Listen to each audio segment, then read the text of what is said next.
Hello, welcome to the Think Zone. Today we're going to be talking about how to really open your heart to the sink. So, first of all, if you're not already in a sink, then get in a sink, because I like to think that if you're watching this and we have some deep connection, yeah, we might fight sometimes, we might have the differences, but at the end of the day we're both just two souls just sort of lurking in a sink, which is really what you want with all your connections. So yeah, so what can you do in a sink? It's one of the main questions I get asked.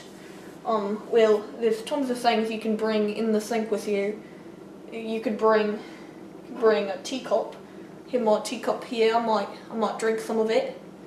Well, actually I'm not going to drink this. This is like my mom's cup. It's half tea, half water, half something else.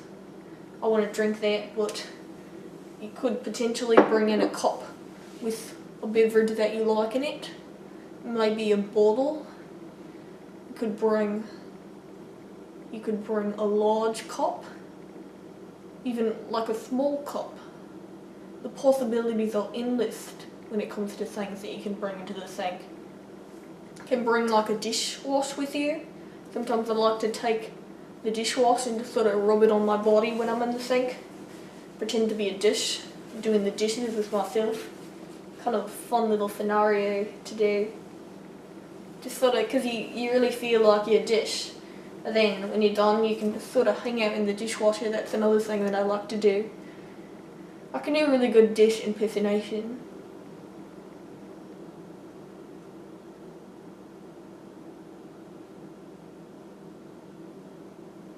There's my spoon. I like spoons because when you eat with a spoon it implies that you're shoving liquid into your mouth, which is a lot better than shoving solids into your mouth if you think about it. A lot more flowy, just sort of goes down. I do some really good utensil impressions. The thing about utensil impressions is that it's best to do them in a sink. Because, well, there is this fun thing that I like to do with my guests. You're going to like this. When they come over to my house, I'm all like, oh yes, do you want some pasta? And they're like, yes. So then, you're going to like this part. I get the pasta already, and then I do my spoon impersonation, the one that I just did. And then I sort of lay on the table next to the pasta. And then they think that I'm a spoon, so then they like pick me up to start to eat with me. And then I'm all like, oh, I'm actually a person.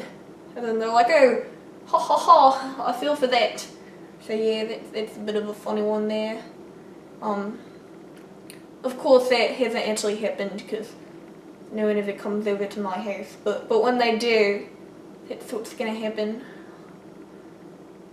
Yeah, so pretending to be a dish, you don't want to do that at fancy dinner parties. I got kicked out of one. I sort of just poured the pasta on me. It was being a plate. They didn't like it though. That's another thing about the sink. I should mention this earlier. Try and get inside your own sink, because if you do this in public, sometimes it's frowned upon. And the thing that I really like about sinks is that when you're in a sink, you get this strong sense of calming. And then when you're in a sink with someone else, it's like you know them. That's why I wanted you guys to get in the sink, because now we really understand each other. So yeah, so sometimes if I see someone in their sink and they're in a sink, I'll just join them in the sink and it will be really nice and relaxing. Of course, one time I did that and there's this person in the sink and I joined them.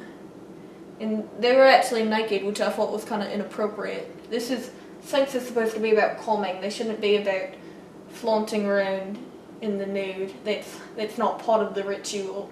That would be weird if I was making a video on that. So, but then I guess their parents got a bit mad because they were getting a bath, which I think is absurd. If you have a child and you're giving them a bath in the sink, then you shouldn't need to monitor them, because sink time is supposed to be something that you get to do to express your individualism. I don't let my parents tell me to get in the sink. I get in the sink when I want to. I don't get in the sink with my parents anymore. Only sometimes, when we really feel like it. Of course, it is a little bit hard to fit multiple people in the sink. I'd say about 4 is the maximum. Any more than that, and it's just kind of awkward. Well, it is also a really great icebreaker if you first meet someone, really to find out if you're compatible. You're like, oh, do you want to sit in the sink with me?